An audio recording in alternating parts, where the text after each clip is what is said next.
अस्सलाम वालेकुम friends, hope so all good. आज जो हम टॉपिक डिस्कस करेंगे वो है bone tumours. Bone cells divide uncontrollably. Bone cells जो होंगे ना वो अनकंट्रोलेबली डिवाइड करना स्टार्ट कर देंगे और फॉर्म कर देंगे, बॉन ट्यूमर्स बना देंगे। ये दो तरह के हो सकते हैं, बिनाइन हो सकते हैं एंड मेलिग्नेंट भी हो सकते हैं। बिनाइन वो होते हैं जो कि स्प्रेड नहीं होते, एक ही जगह पे रहते हैं, और मेलिग्नेंट जो एक जगह से पूरी बॉडी में स्प्रेड हो जाते हैं। मेलिग्नेंट के आगे दो होती हैं हमारे पास types, primary and secondary. Primary arise from the bone cells, primary जो है बॉन सेल से अराइज करेंगे, और secondary metastasise and spread in the bone, metastasise हो जाएंगे और दूसरी बोन्स में भी स्प्रेड कर जाएंगे। और जो प्राइमरी होते हैं वो एक ही सेल से मतलब कि अराइज करेंगे, एक बोन सेल से, लेकिन जो सेकेंडरी है वो एक बोन से दूसरी बोन में भी स्प्रेड हो। तो जी फ्रेंड्स, जैसा कि आपको पता है बोन जो है डिफरेंट टाइप्स ऑफ सेल से मिलके बनी होती है। उसमें ऑस्टियोब्लास्ट सबसे पहले आते हैं, जो होते हैं बोन को बनाने वाले होते हैं सेल्स, एंड ऑस्टियोक्लास्ट जो बोन ब्रेकिंग सेल्स होते हैं, रिजॉर्प्शन जिसे हम कहते हैं। इसमें दो तरह के और सेल्स होते हैं, mesenchymal stem cells and neuroectodermal cells. Can differentiate in nerves, fats, bones and cartilage cell, ये इसमें एबिलिटी होती है। नेक्स्ट मैं आपको बोन का थोड़ा रिव्यू दूं तो हमारे पास ये एक फीमर बोन है। जो बोन के एजेस होते हैं हमें हम एपीफेसिस कहते हैं, ये भी एपीफेसिस है। और जो मिडल इसकी शेफ्ट होती है इसको हम डायाफेसिस कहते हैं, ठीक हो गया।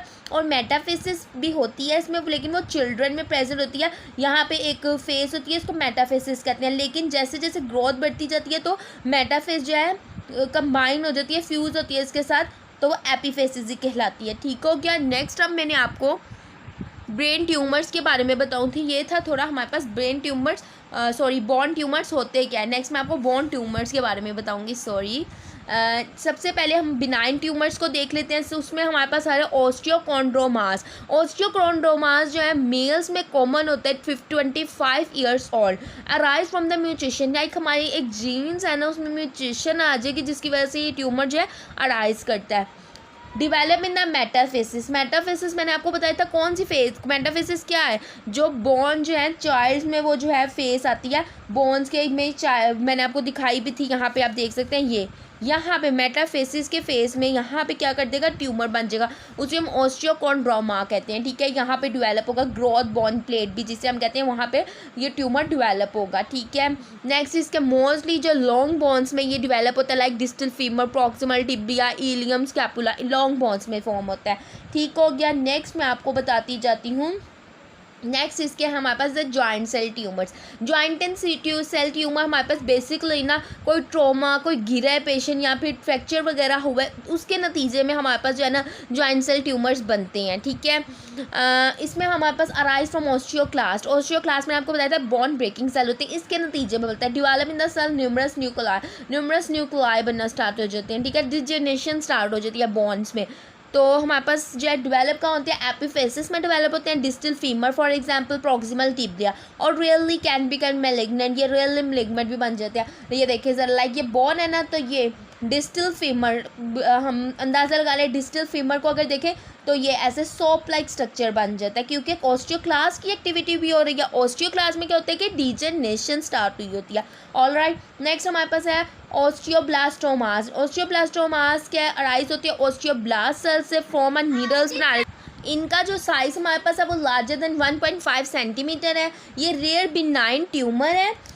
It usually occur in the young patient in their teens with the male to female ratio 2:1, मतलब कि मेल्स में ज़्यादा होता है और फीमेल्स में कम होता है प्रेजेंट, मतलब कि 2:1 है इसकी। एग्जाम्पल मैंडिबल बोन में बन जाता है, और ये एरॉड करते हैं सराउंडिंग बोन में, लाइक मैंडिबल बोन में मिला तो उसकी सराउंडिंग बोन है उसमें भी इरेट करेगा, उसमें भी ट्रांसफ़र होगा। नेक्स्ट हमारे पास है ऑस्टियोमास। होप सो आपको नज़र आ रहा होगा। ऑस्टियोमास जो राइज होता है ऑस्टियोब्लास्ट से, ये भी नीडल्स बनाती है जो कि स्मॉलर होते हैं 1.5 सेंटीमीटर से। ये सराउंडिंग बाय सेलेरोटिक बॉन्स से सराउंड होता है, ठीक है। नेक्स्ट हमारे पास ये जो है ना राउंड ओवल सिंसाइल ट्यूमर है, मतलब क्या बूढ़ों में, अडल्ट्स में ये बनता है। और मोस्टली जो है ना arise on the inside the skull and facial bones, skull के इनसाइड या फेशियल बॉन्स में होता है। They're compose woven and the laminar bones में बनेगा। जनरली स्लो ग्रोइंग ट्यूमर, ये स्लो ग्रोइंग ट्यूमर होता है। और ये जो ट्यूमर है डोंट इरोड सराउंडिंग बोन्स, दूसरी बोन जो सराउंडिंग बोन्स है उनको नहीं करता ख़राब, मतलब कि वहाँ पे ट्यूमर स्प्रेड आउट नहीं होता है। फ्रेंड्स, पिछली वीडियो में मैंने आपको बॉन ट्यूमर के बारे में बताया, बिनाइन ट्यूमर्स क्या होते हैं। अब मैं आपको मेलिग्नेंट ट्यूमर्स बता रही हूँ। मेलिग्नेंट ट्यूमर्स वो होते हैं जो स्प्रेड कर देते हैं, एक जगह पे नहीं रहते हैं बल्कि स्प्रेड कर देते हैं बाकी जगहों पे भी। उसमें सबसे पहले हमारे पास है ऑस्टियोसार्कोमास। ऑस्टियोसार्कोमास अराइज फ्रॉम द ऑस्टियोब्लास्ट, ये ऑस्टियोब्लास्ट से अराइज होते हैं एंड फॉर्म इन द मेटाफेसिस। मेटाफेसिस में ये स्प्रेड, और ये इफेक्ट किनको करता है, एल्डोसेंट में एज में, ठीक है। नॉन म्यूटेशन की वजह से होता है। लॉन्ग बोन्स रीजन को ज़्यादा अफेक्ट करता है, like 60% around the knee, 8% skull and 10% humerus and 15% hip में अफेक्ट करता है,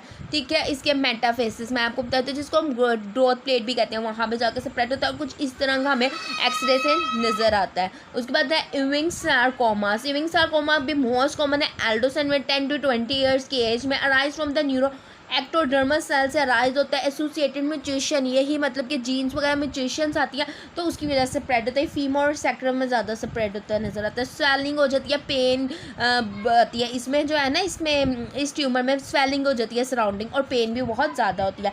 कॉन्ड्रोसार्कोमा हमारे पास नेक्स्ट है, ये एल्डरली पीपल्स में ज़्यादा अफेक्ट करता है। अराइज फ्रॉम द कॉन्ड्रोमास, ये कॉन्ड्रोमास से जो है ना कॉन्ड्रोसाइट से स्प्रेड करता है, सॉरी।